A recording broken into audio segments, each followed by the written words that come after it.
성경 말씀 마태복음 6장 25절에서 32절까지의 말씀입니다.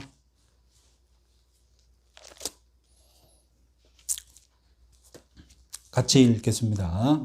신약성경 9페이지 마태복음 6장 25절에서 32절. 그러므로 내가 너희에게 이르노니 목숨을 위하여 무엇을 먹을까 무엇을 마실까 몸을 위하여 무엇을 입을까 염려하지 말라. 목숨이 음식보다 중하지 아니하며 몸이 의복보다 중하지 아니하냐. 공중의 새를 보라. 심지도 않고 거두지도 않고 창고에 모아들이지도 아니하되 너희 하늘 아버지께서 기르시나니 너희는 이것들보다 귀하지 아니하냐. 너희 중에 누가 염려함으로 그 길을 한 자라도 더할 수 있겠느냐. 또 너희가 어찌 의복을 위하여 염려하느냐. 들의 백합화가 어떻게 자라는가 생각하여 보라. 수고도 아니하고 길쌈도 아니하느니라. 그러나 내가 너희에게 말하노니 솔로몬의 모든 영광으로도 입은 것이 이 꽃 하나만 갖지 못하였느니라.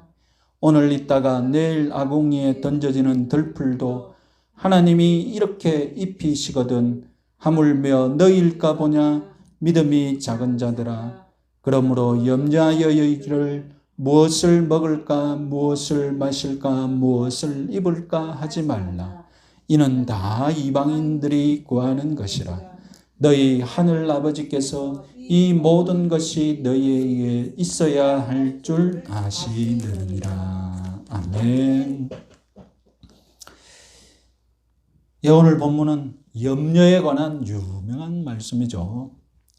우리 본문을 32절까지 읽었지만 34절까지 보시면 염려라는 단어가 무려 6번이나 반복되어 있습니다.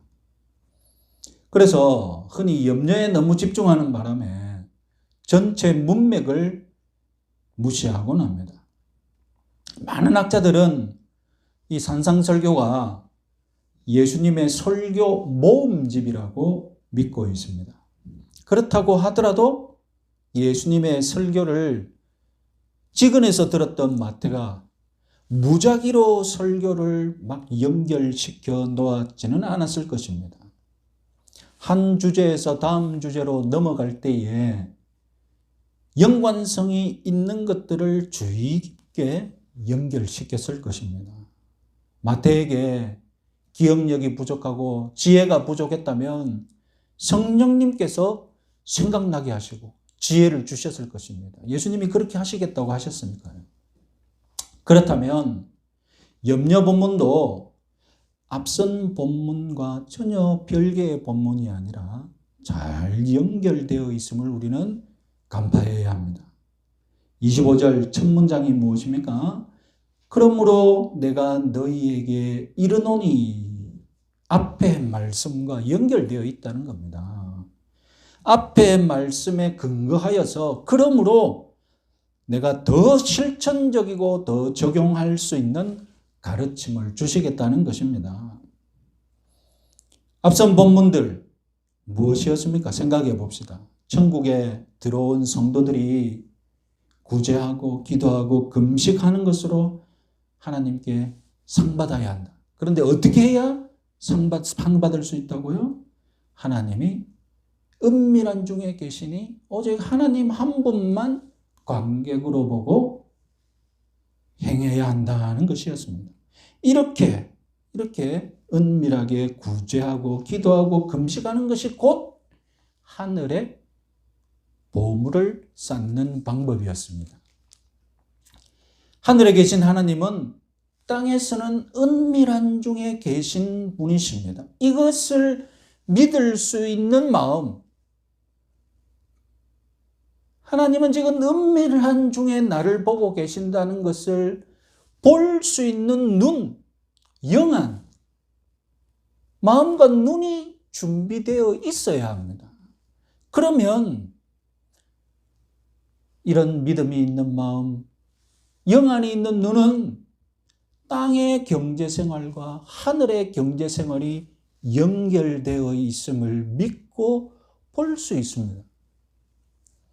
그러나 마음과 영안이 약하면 은밀한 중에 계신 하나님을 믿기 힘듭니다. 그리고 눈에 보이는 것만, 육안에 보이는 것만, 육안에 무엇만 보입니까? 내 주위 사람들만 보이는 거예요. 그러면 주위 사람들에게 상을 받기 위해 사는 것이죠. 그리고 땅의 경제만 보입니다. 그리고 땅에 있는 보물과 재물만 추구합니다. 그러다가 급기야 재물을 경배하고 하나님처럼 섬기는 삶을 살게 되는 겁니다. 이렇게 땅에서는 은밀한 중에 계시고 하늘에서는 상을 주실 하나님, 그 하나님께 마음과 눈을 온전히 몰입해야 한다. 집중하라. 그렇게 말씀하신 다음에 지금 염려를 말씀하신다는 것입니다. 눈치 빠르신 분은 벌써 뭔가 연결되는 것 같다 이렇게 느껴지실 겁니다. 우리는 염려라는 단어를 한 방향으로 부정적으로 이해합니다. 그런데 여러분 아시다시피 염려해야 할 때가 있습니다. 염려는 마냥 부정적인 것이 아닙니다. 염려의 헬라어 단어, 염려에 관한 설교를 너무 많이 하니까 몇 번 들어보셨을 것입니다. 메림나우라는 헬라어 단어인데요. 그런데 이 단어도 이미 부정적인 뜻과 긍정적인 뜻 두 가지를 다 가지고 있습니다. 왜냐하면 염려가 그러니까요. 자, 긍정적인 뜻은 어떻게 사용하느냐? 우리말 성경에 두 군데 긍정적으로 번역이 되었습니다. 고린도전서 12장 25절 읽어보겠습니다. 몸 가운데서 분쟁이 없고 오직 여러 지체가 서로 같이 돌보게 하셨느니라. 여기서 염려가 어떻게 번역됐을까요? 돌보게 하셨다라고 번역이 되었습니다. 다음 빌립보서 2장 20절도 같이 읽어봅시다. 이는 뜻을 같이 하여 너희 사정을 진실히 생각할 자가 이밖에 내게 없습니다. 여기서는 어떻게 번역이 됐을까요? 생각한다라는 말로 번역이 되었습니다. 그러니까 여러분, 이 메림나오는 애써 진심으로 생각해주고 돌보는 것, 이것 이렇게 긍정적으로 번역이 된다는 것입니다. 긍정적으로 사용이 된다는 것입니다. 우리도 염려라는 말을 긍정적으로 사용하고 부정적으로 사용합니다. 우리 성경이 돌보다로 번역한 것을 영어 성경은 어떻게 번역했을까요? 케어한다. 얼마나 좋습니다. 요즘 케어한다는 말이 얼마나 흔합니까?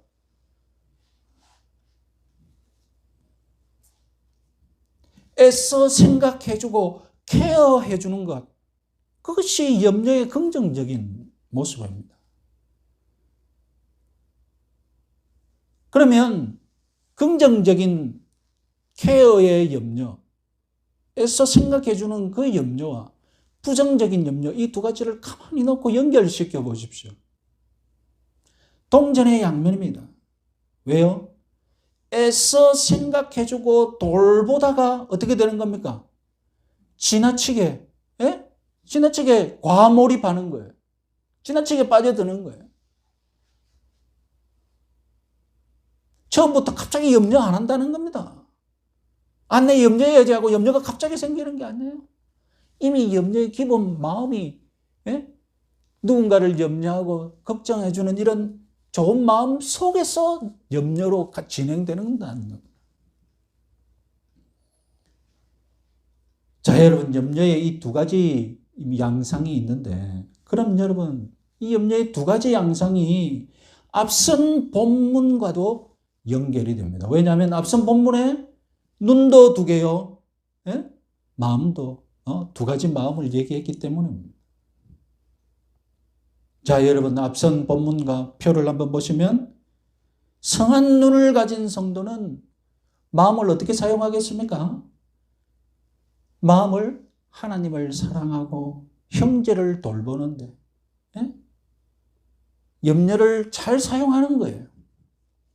악한 눈을 가진 성도는 마음을 어떻게 사용합니까? 땅의 보물과 재물을 염려하는 데 사용하는 겁니다.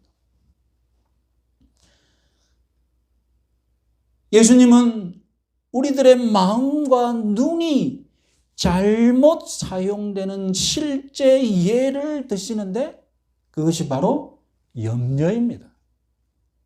우리들의 눈과 마음이 잘못 사용되면 나쁜 염려가 생기고 우리들의 눈과 마음을 잘 사용하면 좋은 염려를 한다는 것입니다. 하나님 나라에 유익한 염려를 한다는 것입니다. 염려는 인지상정의 마음입니다. 염려가 없는 사람, 누군가 자랑으로 그렇게 말할 수 있을런가 모르겠는데 그 사람은 이상한 사람이죠. 염려할 것을 염려해야 정상입니다. 예수님은 우리에게 염려의 마음 자체를 금하는 것이 아닙니다. 염려가 없는 삶, 인간의 삶이 아닙니다. 사람이 사람을 염려하는 것은 사랑의 증거죠. 그렇잖아요. 사람이 사람을 염려하는 건 사랑의 증거입니다. 그러나 여러분, 사랑이 언제든지 오염되듯이 사랑이 오염되니 염려도 오염됩니다. 사람이 물질과 재물과 이 땅의 보화를 염려하면 염려가 타락된 거예요. 예수님은 오늘 저희들에게 이 오염된 염려에 대해서 가르쳐 주시는 것입니다. 자, 여러분 25절 예수님은 먼저 염려의 대상, 진정으로 염려해야 될까, 잘못 염려하고 있는 것을 분명하게 구분해 주십니다. 선명하게 25절은 대조시키고 있죠. 덜 중요한 것은 무엇입니까? 덜 중요한 것, 먹을 것, 입을 것입니다. 더 중요한 것은 무엇입니까? 더 중요한 것은 목숨과 몸입니다. 타락한 세상의 아이러니가 무엇입니까? 목숨을 염려하기보다는, 더 중요한 것을 염려하기보다는 덜 중요한 것, 무엇을 먹을까, 무엇을 입을까를 염려한다는 것입니다. 여러분, 이 세상의 경제가 진정으로 사람의 목숨과 몸을 중요하게 여기는 경제라면 어떤 세상이 되겠습니까? 정말로 사람의 목숨과 몸을 중요하게 여기는 경제라면 여러분, 많은 노동자들이 죽어나가지 않겠죠? 이 세상의 경제 시스템은 어떻습니까? 목숨을 희생하면서 목숨은 중요하지 않은 거예요. 그저 많이 먹을 수 있는, 잘 입을 수 있는, 좋은 것을 타고 누릴 수 있는 재물을 추구하니까 이런 비극이 생기는 겁니다. 몸을 염려하기보다는 옷을 염려하고 옷을 더 중요하게 여깁니다. 그러니 여러분, 몸을 망쳐가면서 옷을 입습니다. 우리 경고해도 안 들어요. 몸에 안 좋습니다 해도 안 들어요. 몸을 망쳐가면서 옷을 입어요. 어떻게 이런 일이 벌어집니까? 어떻게 이런 일이 벌어집니까? 근원으로 올라가면 눈과 마음이 병들었기 때문입니다. 눈과 마음이 병들었기 때문에 덜 중요한 것에 빠지는 거예요. 덜 중요한 것을 염려하는 거예요. 눈과 마음이 이 땅의 보물과 재물을 섬기고 있기 때문에 목숨과 몸을 경시하는 겁니다. 우리들의 마음과 눈이 세상 사람들이 주는 상을 받고 싶어요. 그러니까 음식과 옥 같은 덜 중요한 물질 때문에 목숨과 몸을 해치는 일이 벌어지고 있는 것. 이것이 타락한 세상의 현실입니다. 진짜로 중요한 것, 진짜로 우리가 염려해야 할 것은 우리들의 목숨과 몸입니다. 예수님이 이 땅에 오신 이유가 무엇입니까? 우리들의 목숨과 몸을 구원하시기 위해서죠. 우리들의 영혼만 구원하십니까? 예수님이 우리들의 영혼만 구원하고 우리들의 목숨과 몸은 뭐 신경 안 쓰십니까? 우리들의 영혼이 어디에 있습니까? 우리들의 영혼은 몸과 하나이지 떨어진 것이 아닙니다. 우리들의 목숨이 곧 우리들의 영혼이에요. 하나님 나라, 예수님이 오셔서 재건하신 이 나라 어떤 나라입니까? 영적으로는 영생을 누리는 나라입니다. 그러면 영생을 누리면 목숨과 몸은 하찮게 여겨도 됩니까? 그게 이단입니다. 영생을 추구하니 몸과 목숨은 하찮게 여기라고 가르치는 그 기독교가 이단입니다. 정통 기독교는 뭡니까? 성경적인 기독교는 무엇입니까? 이 땅에서 영생을 누린다는 것은 내 목숨과 몸이 하나님이 주시는 은혜와 복을 받아 누린다는 겁니다. 그리고 나는 내 목숨과 몸을 하나님이 기뻐하시는 도구로 기꺼이 헌신하는 기독교. 내 목숨과 몸이 얼마나 중요한데요. 예수님이 내 목숨과 몸 때문에 죽으셨는데. 그래서 하나님께서는 이 땅에서 우리가 영육간에 목숨도 누리고 몸도 건강하게 살 수 있도록 축복하시는 분이심을 믿으시기 바랍니다. 요즘 어떤 목사들은 여러분들의 목숨과 몸을 하찮게 여기라고 부추깁니다. 자기 목숨과 몸만 하찮게 여길 것이 아니라 이웃의 목숨과 몸도 하찮게 여기라고, 순교하라고 부추깁니다. 그게 정말 순교인지 아닌지는 뭐 나중에 그분들 순교하고 나서 우리가 판단할 문제고, 그분들이 순교하겠다고 여러분 어떤 목사가 부추기면 제발 목사님 혼자 순교하실 수 있도록 길을 열어주세요. 여러분 따라가지 마세요. 순교의 영광 목사님 혼자 누리라고 여러분 길을 열어주세요. 여러분 길을 비켜주세요. 따라가지 마세요. 저는 오래오래 살 겁니다. 우리 혁신교회 성도님 같이 오래 삽시다. 이 교회 여러분 건강하게 세우려면 20년 정도 걸리지 않겠습니까? 오래 살아야 돼. 오래 살고 하나님이 주시는 이 목숨과 몸, 우리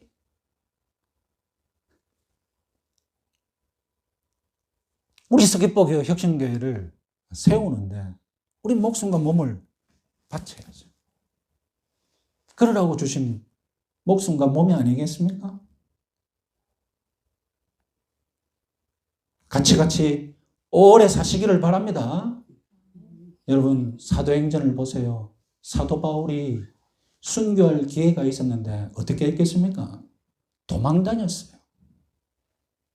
사도 바울이 바구니 타고 도망갔지 않습니까? 야반 도주했어요. 왜 그럴까요? 순교하는 것보다 자기가 목숨과 몸을 유지하는 것이 더 유익하거든요. 그러니까 순교 당할 생각하지 마시고 도망 다니세요. 도망. 막 피하고 그러다가 여러분 어쩔 수 없이 당하는 게 순교입니다. 도망 다니다가 어쩔 수 없이 당하는 게 순교라니까요. 순교는 조장하는 게 아닙니다. 우리들의 몸과 목숨 하나님이 귀하게 주신 선물인 줄 아시고 오래오래 누리도록 그렇게 믿으시기 바랍니다. 자, 하나님 아버지께서 우리들의 목숨과 몸 얼마나 중요하게 여기시는지 예수님은 이제 자연의 예를 들어서 쉽게 설명하십니다. 26절, 27절에서는 새를, 그리고 28절에서 30절까지는 꽃을 예를 들어서 말씀하십니다. 27절을 보시죠. 자, 21세기의 불신 세계는 하나님이 새를 기르신다는 말씀에 크게 감동받지 않죠. 안 믿는 사람들은 좀 더 과학적인 예를 들지, 아니면 좀 더 영적인 예화를 해야 우리가 감동을 받든지 설득을 받지 않느냐, 이런 식으로 반응할 수 있습니다. 그러나 여러분, 예수님의 말씀을 듣고 있는 2000년 전의 청중들의 입장을 생각해 보십시오. 유대 사람들, 고대 유대인들은 하나님이 새를 기르신다고 모두 믿고 있었습니다. 예수님은 그들이 믿을 수 있는 논리, 그들이 믿을 수 있는 자연의 예를 선택하신 것입니다. 주목할 단어들, 심다, 거두다, 모아들이다. 이것은 모든 농부가 논에서 먹을 것을 생산하기 위해 힘겹게 노동하는 것을 묘사하고 있죠. 우리 사람은 말 그대로 먹고 살기 위해 정말로 엄청나게 노력하고 애쓰고 있습니다. 하지만 하나님은 너무 쉽게 새의 생명마저 챙기시는 분이십니다. 새의 생명마저 보존하시는데, 새마저 먹이고 키우시는데, 그보다 더 큰 우리 성도들, 우리 사람들은 어떻겠습니까? 너희는 새보다 귀하지 아니하냐? 전지전능하신 하나님은 새뿐만이 아니라 우리 성도들의 생명도 아주 손쉽게 보존하실 수 있는 분이심을 믿으시기 바랍니다. 하나님이 너무 손쉽게, 쉽게 우리들의 생명을 보존하고 계시니까 우리는 그 생명을 잘 느끼지 못합니다. 그 손길을 잘 느끼지 못해요. 그래서 하나님께서 내 생명을 아주 힘을 들여서, 아주 공을 들여서 보존하시는 것을 내가 느낄 때야 비로소 하나님이 내 생명을 보존해 주시는구나. 그때서야 깨닫죠. 몸이 갈갈이 찢겨 나갈 뻔한 그런 교통사고에서 아슬아슬하게 구원받고서야 하나님이 이렇게 나를 힘들여 구해 주시는구나, 공을 들여 구원해 주시는구나. 그때서야 하나님의 보호하시는 손길을 뒤늦게 깨닫죠. 암덩어리와 사투를 벌인 끝에서야 하나님의 그 힘을 들여서 나를 구해 주시는 그 손길을 그때서야 느끼고 감사하죠. 그러나 여러분, 하나님이 쉽게 무탈하게, 마치 아무 일도 없는 것처럼, 마치 하나님이 내 삶에 아무런 도움도 안 주시는 것처럼 그렇게 일상이 지속되는 것, 여러분, 이 은혜와 사고를 당하거나 사고를 만나거나 죽을 병에 걸리거나, 여러분 꼭 그런 은혜를 체험해야 되겠습니까?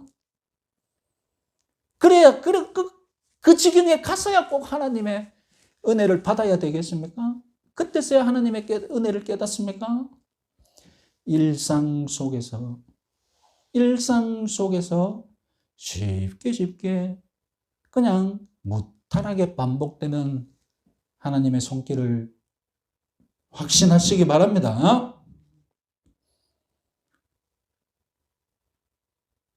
우리들의 마음과 눈이 악하고 어두우면 이런 자연적인 하나님의 은혜, 자연 속에 스며들어 있는 하나님의 은혜를 우리는 얻을 수 없습니다. 그래서 예수님은 27절에서 믿음이 아주 적은 사람들에게 염려가 얼마나 무익한지, 가장 쉬운 설명을 하십니다. 그것이 바로 염려함으로 키를 더할 수 있느냐. 그런데 우리 성경은 이 키라는 단어에 각주 육을 붙여서 목숨으로도 번역할 수 있다고 표시해 나왔습니다. 헬라어가 목숨과 키 두 가지 뜻이 가능하기 때문입니다. 학자들은 오히려 목숨으로 번역하는 것이 더 좋다고 한결같이 제안합니다. 왜 그렇습니까? 지금 본문의 문맥이 목숨에 대해서 하고 있습니까? 키에 대해서 얘기하고 있습니까? 목숨에 대해서 얘기하고 있거든요. 느닷없이 왜 키가 나오냐는 겁니다. 그러니까 오늘 본문은 목숨을 1시간이라도 더할 수 있느냐 이렇게 번역하는 것이 더 좋다는 것입니다. 내가 무엇을 먹을까 염려한다고 수명을 1시간이라도 연장할 수 있다면 밤을 새워서라도 염려해야죠.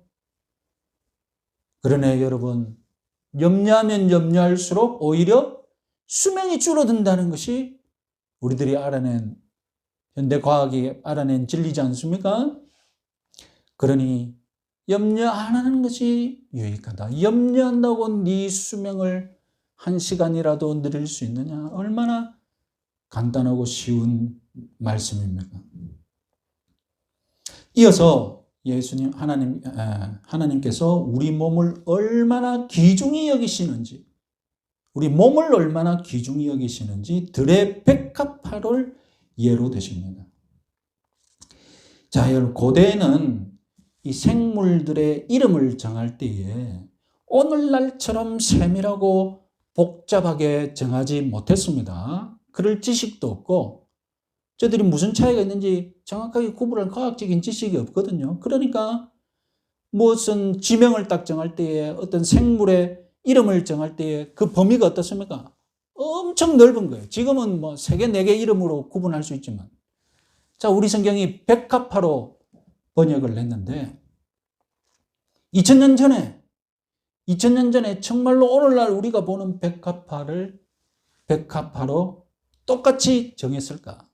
아니면 두루뭉술하게 비슷한 모든 것들을 다 백합화로 번역된 단어로 불렀을까? 두루뭉술하죠. 2000년 전에 갈릴리 언덕의 생태계가 2000년 동안 변하지 않고 오늘날까지 유지되고 있다면 갈릴리 언덕에 가장 많은 꽃은 피는 곳은 오늘날 관점에서 백합화가 아닙니다. 오늘날의 정확한 학명으로 가장 많이 피는 곳은 붉은 아네모네와 파란 붓꽃이 많다고 합니다. 어디 그런 꽃만 있겠습니까? 각양각종의 들꽃들이 그 갈릴리 호수 주변에 다 자라고 있어요. 예수님은 그 꽃을 지금 말씀하시는 거예요. 아무도 그런 들꽃들을 치장하기 위해 수고하지도 않고 길쌈도 하지 않습니다.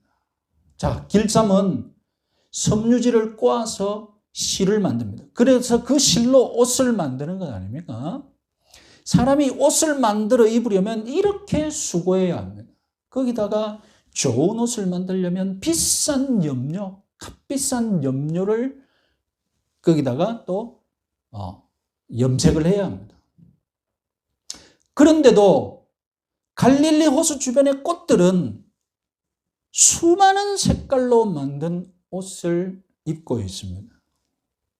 예수님이 보시기에 솔로몬의 영광, 최전성기의 솔로몬이 입은 그 옷도 이 꽃에 하나님이 입히신 옷보다 못하다는 겁니다. 여러분, 고대엔 색깔을 흉내낼 때 지금도 그렇잖아요. 여러분, 천연 염료와 인공 염료 어떻습니까? 천연 염료는 인공 염료를 따라갈 수가 없어요. 선명하지가 않습니다. 그리고 색깔이 뭔가 좀 섞여 있는 듯한 그렇지 선명하게 그렇게 진한 빨간색이 진짜 피처럼 진한 빨간색을 천연 염료로 낼 수가 없습니다. 그러니까 고대의 이 염료색을 옷을 염료했을 때 보면 전부 조금 뭔가 희미하고 뭔가 섞이고 파란색인데 파란색이 아닌 파란색인 거예요. 오늘날 파란색으로 옷을 입었다고 생각하시면 안 됩니다. 천연 염료가 그렇기 때문에. 그런데 여러분, 꽃의 파란색은 어떻습니까? 예? 꽃의 파란색은 정말로 새파란 파란색이 있어요. 그것을 꽃의 빨간색은 정말로 빨간색. 터키에 빨간색 꽃이 유명한데, 그래서 그 터키에 있는 그 빨간색 꽃에서 빨간색 염료를 얻어내기 위해 그 꽃을 전부 다 끌고 모아서 빨간색 염료를 고대에 냈는데, 그게 꽃의 빨간색이 아닌 거예요.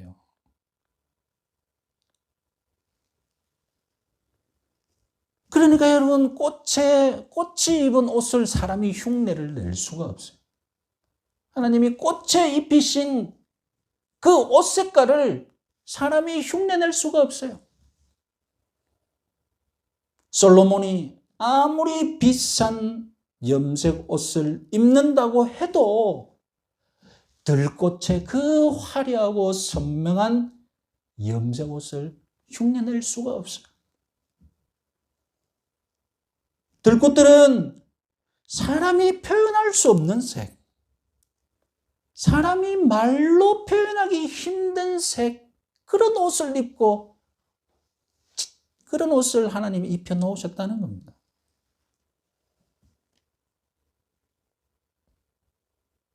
당시에는 이런 들풀을 불을 지피는 데 사용해야 하는데, 내일 아궁이에 던져질 그 들꽃이라도 오늘 하나님이 이렇게 예쁘고 찬란한 옷을 입히신다는 것입니다.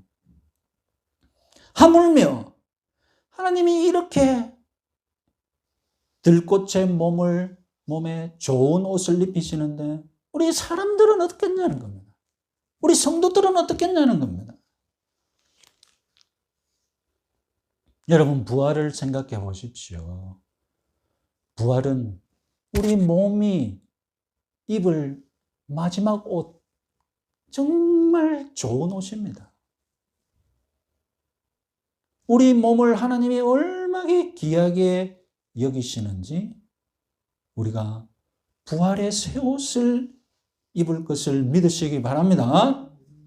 자, 여러분, 오늘 본문에서 먹을 것, 입을 것, 이것은 무엇인가 대표하는 상징입니다. 나는 옷에 대해 좀 무관심한 사람인지라 예수님이 자꾸 옷을 귀하게 여긴다, 염려한다는데 나는 옷을 염려하는 사람이 아닌데, 제가 그렇거든요. 저는 아무 옷이나 입어도 잘 어울리기 때문에 옷 같은 거 신경 안 씁니다. 옷 같은 거 신경 안 씁니다. 그런데 옷을 자꾸 염려한다니까 저는 이 말씀에 대해서 별로 은혜를 못 받아요. 그런데 여러분, 이것은 정말 옷만 얘기하는 것이 아니라 먹을 것, 입을 것은 무엇인가를 대표하는 상징인 거예요. 상징으로 예수님이 선택하신 거예요. 무엇입니까? 그것은 바로 인간들의 기본적인 경제 생활을 장악하고 있는 재물. 예? 그런데 여러분, 오늘날에는 먹을 것도 입을 것도 흔하니까 이게 재물인지 안 다가와요. 여러분, 2000년 전으로 돌아가 보십시오. 2000년 전으로 돌아가 보면요, 먹을 것도 귀하고 옷도 귀해요. 옷이 얼마나 귀한지. 평생 옷 2벌, 3벌로 평생을 보내는 것이, 그리고 기어서 입고. 2000년 전은 그랬다니까요. 그래서 그 옷도 물려주고, 다 헤어서 이것도, 그래서 재산 목록, 유산 목록에는 반드시 옷 몇 벌 물려줬다고 기록되어 있을 정도로 옷이 귀했습니다. 그러니까 예수님이 지금 먹을 것, 입을 것 이렇게 말씀하시는 것은 고대인들에게 필수적이면서도 귀한 재물의 대명사인 거예요. 자, 이제 예수님은 31절에서 먼저 부정적인 염려에 대한 가르침을 정리하십니다. 덜 중요한 것들에게 마음과 눈을 빼앗기면 나쁜 염려를 하게 됩니다. 그래서 그것 없으면 못 살 것 같으니까. 먹을 것, 마실 것, 입을 것. 그것 없으면 죽을 것 같으니까 염려하고 그것을 더 많이 가져야, 더 여유 있게 가져야 마음이 평안하게 됩니다. 예수님은 그런 염려를 하지 말아야 할 이유 두 가지를 제시합니다. 첫 번째는 이방인들이 그런 것들을 구한다는 겁니다. 여기서 구한다는 말은 열심히 간절히 구한다는 것입니다. 그러니까 여러분, 구하는 것과 거기서 조금 더 한 발만 나가면 뭐가 됩니까? 한 발만 더 나가면 염려하는 것이 되죠. 2000년 전 유대인들에게 이 이방인이라는 표현은 오늘날 우리들에게 불신자다, 그냥 넌 크리스찬이다, 이런 뜻이겠죠. 정말로 믿지 않는 사람들은 먹기 위해, 마시기 위해, 폼나게 입기 위해 살아갑니다. 몇백만 원짜리 등산복 세트를 구입하기 위해, 몇천만 원짜리 핸드백을 들고 다니기 위해 살아갑니다. 술을 마시면서 뭐라고 합니까? 오늘 마시고 죽자 합니다. 그러다가 정말 죽고 납니다. 오늘날 먹고 마시고 입기 위해 카드가 있으니까 빚을 내어서라도 일단 질러보고, 지름신이 강림한다고 하죠. 네? 지름신. 지르게 만드는 신이 강림한다는 겁니다. 그래서 입어보고 마셔보고, 그리고 그 빚을 갚기 위해 살아갑니다. 그런 것들을 입고 마셔야 활력을 느낀대요. 활력. 그러니까 여러분, 그런 것들이 없으면 내 몸은 어떤 겁니까? 활력이 없는 몸, 죽은 몸인 거예요. 그렇게 좀비처럼 살다가 새 옷, 멋있는 옷, 명품 옷을 탁 걸치면 뭐가 되는 겁니까? 이제 사람이 되는 거예요. 살아나는 사람이 돼, 정상인 거예요. 그러다 그런 것이 없어요. 신상품이 나왔어. 새로운 모델이 나왔어. 이제 구형 모델을 가지고 있어. 그 순간, 새 모델을 보는 순간 다시 좀비가 되는 거야.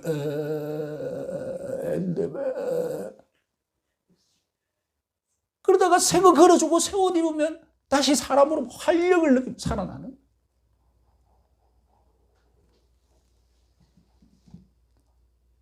없으면 죽은 것 같으니까 거기서 염려가 생겨. 있어야, 꼭 있어야 돼. 꼭 저것을 붙잡아야 돼. 꼭 저것을 가져야 돼. 이방인들이 그렇게 산다는 겁니다. 믿지 않는 사람들이 그렇게 산다는 겁니다. 우리는 달라야겠죠. 염려하지 말아야 할 두 번째 이유, 그것은 아버지께서 아신다는 것입니다. 우리의 목숨과 몸에 필요한 것 아버지께서 다 아시고 준비해 두셨어요. 아버지께서는 이미 나중에 말씀드렸죠. 부활의 몸까지 준비해 주셨어요.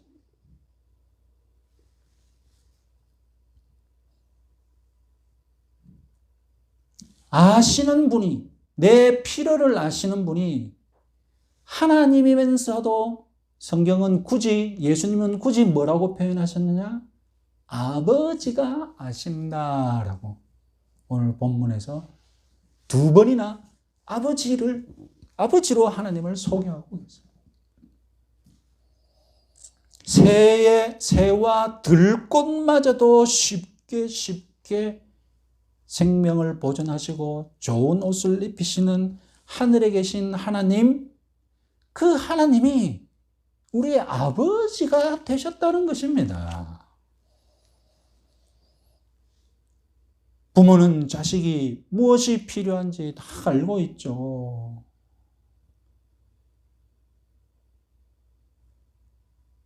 부모가 나를 알고 있는 부모, 그런데도 그 부모가 나를 모를 거라고 염려하는 것. 그것은 부모의 능력을 의심하기 때문이죠. 이방인 불신자들은 하나님의 아버지 되심을 믿지 않습니다. 하나님이 아버지가 아니니까 자기들이 다 마련해야 돼요. 자기 스스로 살아가야 돼요. 눈이 나쁘기 때문에, 영안이 없기 때문에 하나님이 아버지인 것을 볼 수도 없고 마음이 악하기 때문에 믿지 않습니다. 당연히 자기 힘으로 생활의 필요를 해결해야죠. 그러니 염려할 것이 얼마나 많습니까? 자기 모든 걸 자기가 다 책임져야 되는데. 이 거대한 사회,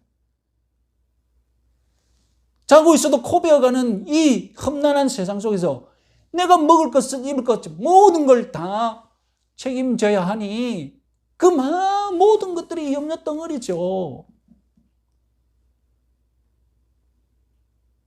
자기 스스로 인생을 개척해야 어른이라고 인정해 주니까. 그래서 악착같이 먹을 것, 입을 것, 마실 것, 탈 것, 잠잘 것 혼자서 추구하고 혼자서 염려 보따리를 다 메고 있어요.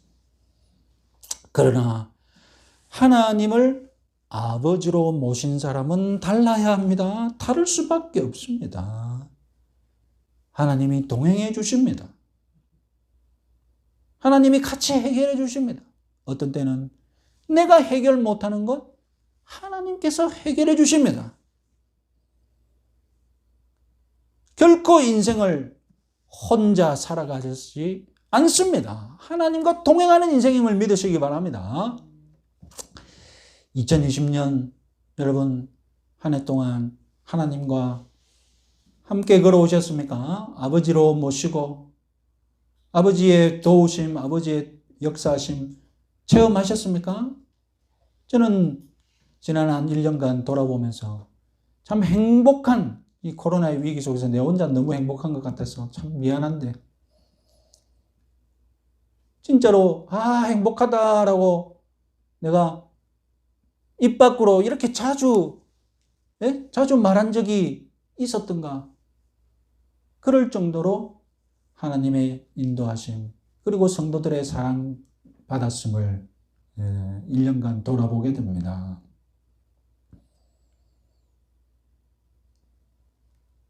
만일 우리가 이방인들과 똑같이 염려한다면 그것은 곧 내가 이방인들과 똑같은 것을 추구한다는 증거이지 않겠습니까? 만일 우리가 이방인들과 똑같이 염려한다면 그것은 우리가 이방인들처럼 하나님을 아버지로 믿는 그런 눈과 마음이 희미해졌다는 증거이지 않겠습니까? 그런 염려를 하는 성도를 향해 예수님은 오늘 본문에서 믿음이 적은 자들아고 안타깝게 부르십니다. 믿음이 적다는 것. 믿음이 적다는 건 무엇입니까? 영적인 눈이 안 좋은 것이며 마음속에 있는 빛이 어두워진 것이죠. 그러니 마음과 눈이 자꾸 재물과 먹는 것, 입는 것만 추구하고 재물을 섬기다 보니 재물이 없으면 큰일 난다는 염려에 빠지는 것입니다. 염려는 재물을 경배하는 마음 때문에 생기는 겁니다. 하나님을 경배하는 믿음이 충만한 마음은 하나님을 경배하면서 마음의 확신과 평안을 누리죠. 재물을 경배하고 재물을 신처럼 떠받드는 사람은 재물을 경배한 후 오히려 염려에 빠집니다. 자기는 평안을 누리고 복을 누리겠다고 재물을 섬겼더니 이 재물이 없으면 큰일 나거든요. 그러니까 염려에 빠져.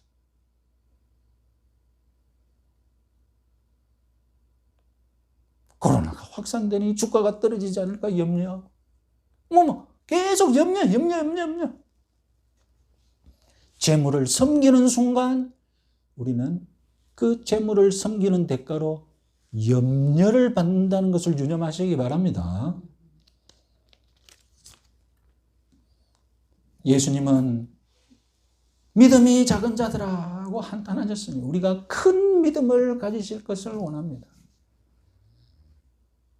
올 한 해 돌아보시고 큰 믿음을 가지겠다고 결심하시는 연말이 되시기 바랍니다. 그러면 어떻게 해야 될까요? 역시 다름이 아니라 근본으로 돌아가면 됩니다. 우리의 눈과 마음을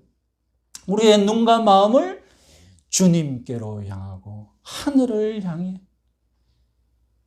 이 땅에 발을 땅에 붙이고 있지만 내 눈과 마음은 하늘에 두어야 합니다. 그래서 여러분들 마음을 하늘에서 내려오는 신령한 것들로 자꾸 채워야 합니다.